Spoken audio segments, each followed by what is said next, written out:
Sun travels வடமாகாணத்தில் சட்டபூர்வமான அனுமதியுடன் இயங்குகின்ற visa consultants and ticket agent. உங்கள் பெறுமதியான கடவுச்சீட்டுகள், ஆவணங்கள் போன்றவற்றுக்கு பாதுகாப்பான அனுமதி பெற்ற நிறுவனம் சன் டிராவல்ஸ்.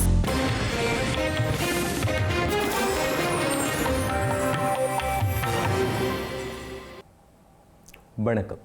இது ஐபிசி தமிழின் காலை நேர பிரதான செய்திகள். முதலில் தலைப்புச் செய்திகள்.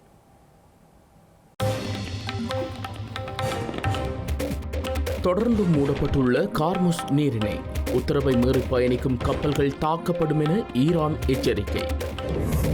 14 நாடுகளில் உள்ள அமெரிக்க பிரஜைகளை வெளியேறுமாறு அறிவிப்பு. ஈரானின் தாக்குதல்களை தொடர்ந்து நடவடிக்கை. உலகளாவிய ரீதியில் அதிகரிக்கும் எண்ணெய் விலைகள், இயற்கை எரிவாயு உற்பத்தியை நிறுத்திய கட்டார். ரியாத்தில் அமெரிக்க தூதரகம் மீது தாக்குதல், சிறிய சேதங்களே ஏற்பட்டதாக தெரிவிப்பு. மத்திய கிழக்கு போர் தொடர்பில் கரிசனை வெளியிட்ட மஹிந்த, போரை நிறுத்துமாறு கோரிக்கை. இலங்கையில் எரிபொருளுக்கு தொடரும் வரிசை யுகம், பெட்ரோல் இல்லாமையினால் மக்கள் அவதி. இனி தொடர்வது விரிவான செய்திகள். ஈரான் மீதான இஸ்ரேல் மற்றும் அமெரிக்காவின் தாக்குதல்களை தொடர்ந்து உலகின் மிக முக்கியமான கடல்வழி பாதையான கார்முஸ் ஜலசந்தியை மூடியுள்ளதாக ஈரான் தெரிவித்துள்ளது. ஈரானின் எச்சரிக்கையை மீறி கார்முஸ் ஜலசந்தியை கடந்து செல்ல முயற்சிக்கும் எந்தவொரு கப்பல்களுக்கும் தீ வைக்கப்படும் என அந்த நாட்டு புரட்சிகர பாதுகாப்பு படையின் மூத்த தளபதி பிரிகேடியர் ஜெனரல் இப்ராஹிம் ஜஃபாரி எச்சரித்துள்ளார். கார்முஸ் நீரிணை உலகின் மிக முக்கியமான கப்பல் பாதைகளில் ஒன்று என்பதுடன் மிக முக்கியமான எண்ணெய் போக்குவரத்து இடம்பெறும் பகுதியாகும்.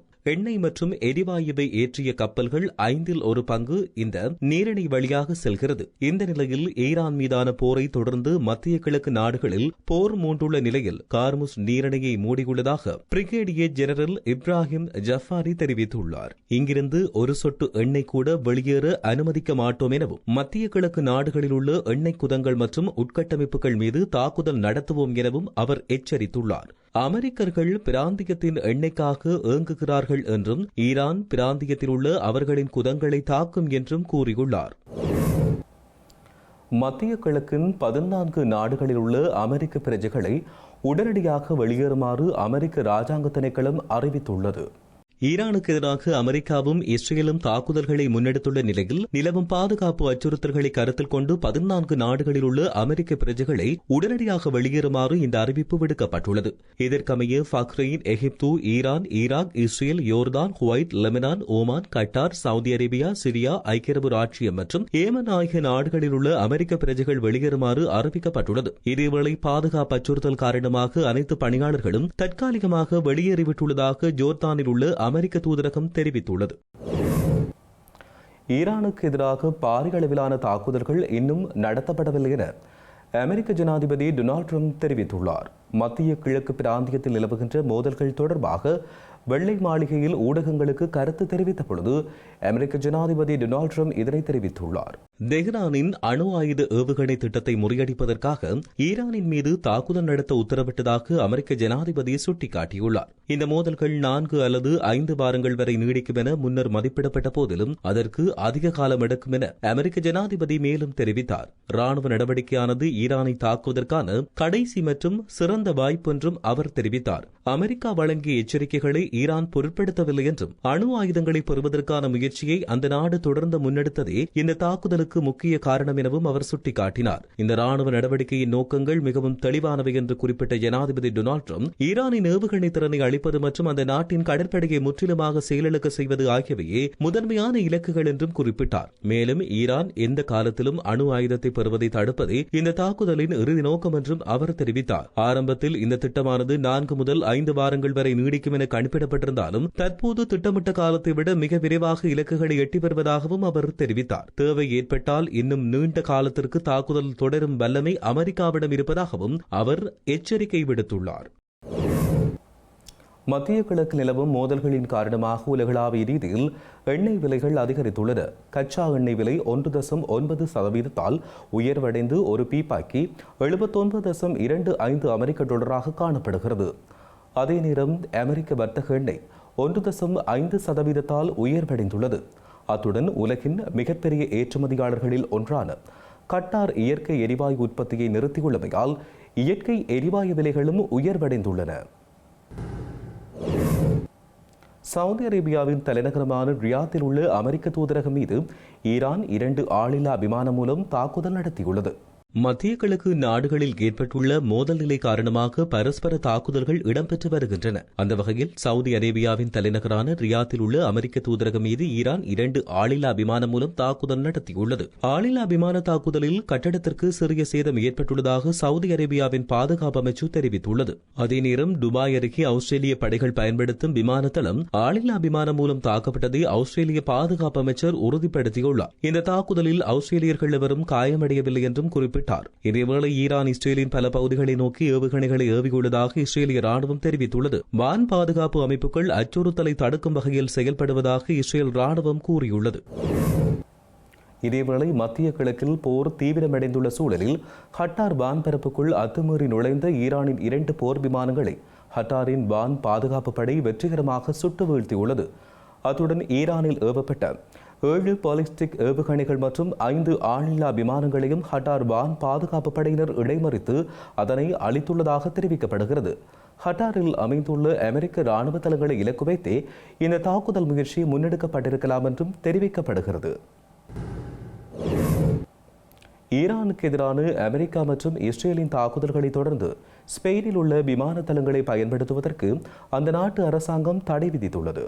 ஈரான் மீது தாக்குதல் நடத்துவதற்கு வசதியாக ஸ்பெயினில் உள்ள ரோட்டா மற்றும் மொரைன் விமான தளங்களை பயன்படுத்த அமெரிக்கா கோரிக்கை விடுத்துள்ளது. மேலும் 15 விமானங்கள் அந்த தளங்களை நோக்கி செல்கின்றன. எனினும் ஸ்பெயின் தங்களின் தளங்களை அமெரிக்க விமானங்கள் பயன்படுத்த அனுமதி மறுத்துவிட்டது. இதனால் அமெரிக்க விமானங்கள் ஜெர்மனியில் தரையிறங்கியுள்ளது. இது தொடர்பில் கருத்து வெளியிட்ட ஸ்பெயின் வெளியுறவு அமைச்சர் அமெரிக்காவுடன் இணைந்து செயற்பட்டாலும் ஸ்பெயினின் இறையாண்மைக்கு உட்பட்ட தளங்களை அமெரிக்காவுக்கு வழங்காது என்றும் கூறினார். ஐக்கிய நாடுகள் சபையின் சாசனத்துக்கு முரணாக அல்லது ஒப்பந்தத்தில் இல்லாத இதற்கு இந்த தளங்களை பயன்படுத்த அனுமதிக்க மாட்டோம் என தெரிவித்தார். அதே நேரம் ஈரானுக்கு ஆதரவாக சீனா கருத்து வெளியிட்டுள்ளது. ஈரானின் இறையாண்மை, பாதுகாப்பு மற்றும் பிராந்திய ஒருமைப்பாட்டை பாதுகாப்பதில் தாம் முழுமையான ஆதரவை வழங்குவதாக சீனா அறிவித்துள்ளது. ஈரானிய வெளிவிவகார அமைச்சருடனான உயர்மட்ட பேச்சுவார்த்தையின் பொழுது சீன வெளிவிவகார அமைச்சர் இதை தெரிவித்துள்ளதாக சீன ஊடகங்கள் செய்தி வெளியிட்டுள்ளன. பிராந்தியத்தில் நிலவும் அசாதாரண நிலைமைகளுக்கு மத்தியில் ஈரானின் உள்நாட்டு விவகாரங்களில் வெளிநாடுகளின் தலையீடுகளை நிராகரிப்பதாகவும் ஈரானின் தேசிய நலன்களை பாதுகாப்பதில் ராஜதந்திர ரீதியில் சீனா ஒத்துழைப்பு வழங்கும் என்றும் அவர் கூறியுள்ளார். உலகளாவிய அரசியல் மற்றும் பொருளாதார ரீதியில் ஈரானுடன் நீண்டகால நட்புறவை கொண்டுள்ள சீனா தற்போதைய நெருக்கடியான காலகட்டத்தில் ஈரானுக்கு பகிரங்கமாக ஆதரவு தெரிவித்துள்ளமை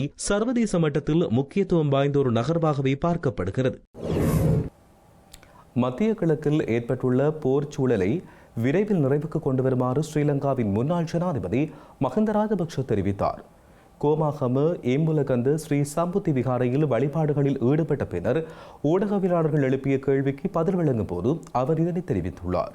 மத்திய கிழக்கில் யுத்தத்தை எவ்வளவு விரைவில் முடிக்க முடியுமோ அவ்வளவு விரைவில் முடிக்க வேண்டும் என ஸ்ரீலங்காவின் முன்னாள் ஜனாதிபதி மஹிந்த ராஜபக்ஷ தெரிவித்தார். வல்லரசு நாடுகள் இதில் தலையிட்டு தீர்வு காண வேண்டும் என்பதே தன்னுடைய எதிர்பார்ப்பாகும் என்றும் அவர் குறிப்பிட்டார். இதன்போது கைது செய்யப்பட்டுள்ள அரச புலனாய்வு சேவையின் முன்னாள் பணிப்பாளர் ஓய்வு பெற்ற மேஜர் ஜெனரல் சுரேஷ் சலை தொடர்பிலும் மஹிந்த ராஜபக்ஷ தன்னுடைய கருத்துக்களை வெளியிட்டார். அவர் கைது செய்யப்பட்டமைக்கான காரணம் இன்னும் அறிவிக்கப்படவில்லை எனவும் ஏதேனும் காரணத்துடன் கைது செய்யப்பட்டிருந்தால் அது தொடர்பில் நீதிமன்றம் தீர்மானிக்கும் என்றும் கூறினார். அரசியல் பழிவாங்கலுக்காகவும் அவர் கைது செய்யப்பட்டிருக்கலாம் என முன்னாள் ஜனாதிபதி மஹிந்த ராஜபக்ஷ தெரிவித்தார். இலங்கையில் போதிய அளவில் எரிபொருள் கையிருப்பில் உள்ளதாக ஸ்ரீலங்கா அரசாங்கமும் இலங்கை பெட்ரோலிய கூட்டுத்தாபனமும் தெரிவிக்கின்ற போதிலும் நாட்டின் பல பகுதிகளிலும் உள்ள எரிபொருள் நிரப்பு நிலையங்களில் பெட்ரோல் இல்லாத நிலை காணப்படுகிறது. இதனால் நீண்ட வரிசைகளில் மக்கள் எரிபொருட்களை பெற்றுக்கொள்வதற்காக காத்திருக்கும் நிலை ஏற்பட்டுள்ளது. மத்திய கிழக்கில் நிலவுகின்ற போர் பதட்டம் காரணமாக எரிபொருள் நெருக்கடி ஏற்படும் என்ற அச்சத்தில் மக்கள் வரிசைகள் நின்று எரிபொருட்களை பெற்றுச் செல்கின்றனர். நாட்டில் போதுமான அளவு எரிபொருள் இருப்பு இருப்பதாக இலங்கை பெட்ரோலிய கூட்டுத்தாபனமும் அரசாங்கமும் உறுதிப்படுத்தியுள்ளன. எனினும் நாட்டின் பல பகுதிகளில் உள்ள எரிபொருள் நிரப்பு நிலையங்கள் எரிபொருள் இல்லாமல் மூடப்பட்டுள்ளன. எரிபொருள் நிரப்பு நிலையங்களில் ஏற்பட்ட நெரிசலை கருத்தில் கொண்டு நேற்று எரிபொருள் விநியோக நடவடிக்கை எடுக்கப்பட்டதாக இலங்கை பெட்ரோலிய கூட்டுத்தாபனம் தெரிவித்துள்ளது. எனினும் அனைத்து எரிபொருள் நிரப்பு நிலையங்களுக்கும் தேவையான எரிபொருள் இன்று கிடைக்கப்பெறும் என எரிபொருள் நிரப்பு நிலைய உரிமையாளர்கள் சங்கம் தெரிவித்துள்ளது. இலங்கையில் எரிபொருள் தட்டுப்பாடு ஏற்படுவதற்கான வாய்ப்பு இல்லை என்றும் மக்கள் எரிபொருள் குறித்து அச்சம் கொள்ள தேவையில்லை எனவும் தேசிய மக்கள் சக்தியின் வன்னி மாவட்ட நாடாளுமன்ற உறுப்பினர் ம ஜெகதீஸ்வரன் தெரிவித்துள்ளார். எனவே நேரத்தை வீண் விரயம் செய்து நீண்ட வரிசையில் நின்று எரிபொருட்களை கொள்வனவு செய்ய வேண்டாம் என்றும் நேற்றைய தினம் அவரின் அலுவலகத்தில் இடம்பெற்ற ஊடக சந்திப்பின் போது அவர் தெரிவித்தார். 2-3 நாட்களாக பாரிய அளவில் எரிபொருள் நிரப்பு நிலையங்களுக்கு முன்னால் வரிசையிலே நின்று எரிபொருளை கொள்வனவு செய்வதை காணக்கூடியதாக இருக்கு. உண்மையிலே இலங்கையினுடைய எரிபொருள் கையிருப்பை பொறுத்த மட்டிலே இலங்கையிலே டீசல் 35 நாட்களுக்கும், அதே போல் பெட்ரோல் 37 நாட்களுக்கும், அதே போல் 95 ஒக்டோன் பெட்ரோல் 30 நாட்களுக்கும், அதே போல் சூப்பர் டீசல் 72 நாட்களுக்கும் தேவையான கையிருப்பு இருக்கின்றது. எங்களது அரசாங்கத்தை பொறுத்தவரையில் இந்த கையிருப்பு நிச்சயமாக சரியான முறையிலே பேணப்படுவதோடு தொடர்ச்சியாக எரிபொருள் கப்பல்கள் வருவதற்குரிய ஒழுங்குகள் செய்யப்பட்டிருக்கின்றது. எனவே வீணாக பீதியடைய வேண்டிய தேவையில்லை. மக்களிடம் நாங்கள் அன்பாக கோரிக்கொள்கின்றோம். பொறுப்புள்ள அரசாங்கம் என்ற ரீதியிலே நிச்சயமாக அவ்வகையான எரிபொருள் தட்டுப்பாடை ஏற்படுவதற்குரிய வாய்ப்புகள், சாதகமான சூழல்கள் இல்லை. ஏனென்று சொன்னால் எங்களுடைய நாடு எரிபொருளை இந்தியா, சிங்கப்பூர் போன்ற நாடுகளின் இடம்தான் கொள்வனவு செய்கின்றன. அவ்வாறு கொள்வனவு செய்கின்ற பொழுது நிச்சயமாக அதை கொண்டு வருவதற்குரிய இடையூறுகளும் ஏற்பட போவதில்லை. எனவே மக்கள் இது தொடர்பாக விழிப்புணர்வுடன் இருக்க வேண்டும். அத்தோடு எரிபொருளை சேமித்து வைக்கின்ற செயற்பாட்டை மக்கள் தவிர்த்து கொள்ளுமாறு கேட்டுக்கொள்கின்றோம். ஏனென்று சொன்னால் இதனால் பாரிய அனர்த்தங்கள் நிகழ்வதற்கான வாய்ப்புகள் இருக்கின்றன. அது மட்டுமல்லாமல் எரிபொருளை சேமித்து வைப்பது, அதாவது கேன்களில், கொள்கலன்களிலே சேமித்து வைப்பது சட்டவிரோதமானது. எனவே தயவு செய்து அவ்வகையான நடவடிக்கைகளில் ஈடுபட வேண்டாம் என்று மக்களை கேட்டுக்கொள்வதோடு, நாங்கள் எரிபொருள் நிலைய உரிமையாளர்களுக்கு ஏற்கனவே அறிவித்தல்களை வழங்கியிருக்கின்றோம். கொள்கலன்களில் எரிபொருள்களை விற்பனை செய்ய வேண்டாம் என்ற வகையிலே. அமெரிக்க இஸ்ரேலிய வான்வெளி தாக்குதல்களில் ஐக்கிய நாடுகளின் கல்வி, அறிவியல் மற்றும் கலாசார அமைப்பான யுனெஸ்கோ பட்டியலிடப்பட்டுள்ள தெஹ்ரானின் வரலாற்று சிறப்புமிக்க கோலிஸ்தான் அரண்மனை சேதமடைந்துள்ளது. இது குறித்து யுனெஸ்கோ அமைப்பிடம் அறிக்கையை சமர்ப்பிக்கப்படும் என்று ஈரானின் கலாச்சார பாரம்பரிய அமைச்சர் ரேசா ஜலேஹரி அமினி தெரிவித்துள்ளார். குறித்த அரண்மனைக்கு ஏற்பட்ட சேதம் ஒரு கட்டிடத்தின் மீது மட்டுமல்ல, ஈரானின் கலாச்சாரம் மற்றும் தேசிய அடையாளத்தின் மீதும் நடத்தப்பட்ட தாக்குதல் என்றும் அவர் குறிப்பிட்டுள்ளார். ஈரானின் மறைந்த உச்ச தலைவர் அயதுல்லா அலி கமேனியின் மனைவியும் அமெரிக்க இஸ்ரேலிய வான்வெளி தாக்குதலில் பலியாகியுள்ளதாக ஈரானிய அரச ஊடகங்கள் செய்தி வெளியிட்டுள்ளன. கமேனியின் மனைவி அமெரிக்க இஸ்ரேலிய தாக்குதலில் காயமடைந்த நிலையில் அவர் சிகிச்சை பலனின்றி உயிரிழந்துள்ளதாகவும் தெரிய வந்துள்ளது. இஸ்ரேல் அமெரிக்கா நடத்திய தாக்குதலில் ஈரானின் உச்ச தலைவர் அயதுல்லா அலி கமேனி கடந்த மார்ச் மாதம் 1ஆம் தேதி பலியாகியிருந்தார். இந்த நிலையில் குறித்த தாக்குதலில் காயமடைந்த 79 வயதான கமேனியின் மனைவியும் தற்போது உயிரிழந்துள்ளதாக ஈரானிய ஊடகங்கள் உறுதிப்படுத்தியுள்ளன. கமேனியின் மனைவி மன்சௌரி கோஜிஸ்தி பாகர் சாதி குறித்த தாக்குதலில் காயமடைந்து சுய நினைவிழந்திருந்த நிலையில் சிகிச்சை பலனின்றி அவர் உயிரிழந்துள்ளார். இஸ்ரேல் அமெரிக்கா நடத்திய குறித்த தாக்குதலில் ஈரானின் அதியுயர் தலைவர், அவரது மகள், மருமகன், பேரப்பிள்ளை ஆகியோர் உயிரிழந்துள்ளதாக அறிவிக்கப்பட்ட நிலையில் தற்போது அவரின் மனைவியும் உயிரிழந்துள்ளார். அத்துடன் குறித்த தாக்குதலில் ராணுவத்தின் சிரேஷ்ட நிலை தலைவர்கள் உள்ளிட்ட 40க்கும் மேற்பட்ட அதிகாரிகள் உயிரிழந்துள்ளமை குறிப்பிடத்தக்கது. செய்திகளின் நிறைவாக மீண்டும் தலைப்புச் செய்திகள்.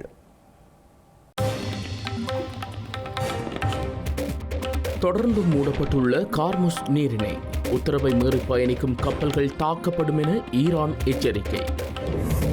14 நாடுகளில் உள்ள அமெரிக்க பிரஜைகளை வெளியேறுமாறு அறிவிப்பு.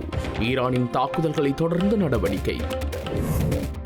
உலகளாவிய ரீதியில் அதிகரிக்கும் எண்ணெய் விலைகள், இயற்கை எரிவாயு உற்பத்தியை நிறுத்திய கட்டார். ரியாத்தில் அமெரிக்க தூதரகம் மீது தாக்குதல், சிறிய சேதங்களே ஏற்பட்டதாக தெரிவிப்பு. மத்திய கிழக்கு போர் தொடர்பில் கரிசனை வெளியிட்ட மஹிந்த, போரை நிறுத்துமாறு கோரிக்கை. இலங்கையில் எரிபொருளுக்கு தொடரும் வரிசை யுகம், பெட்ரோல் இல்லாமையினால் மக்கள் அவதி. இத்துடன் ஐபிசி தமிழின் இன்றைய காலை நேர பிரதான செய்திகள் நிறைவடைகிறது. உடனுக்குடன் செய்திகளை அறிந்து கொள்ள ibctamil.com என்ற எமது இணையதளத்தினை பார்வையிடுங்கள். வணக்கம்.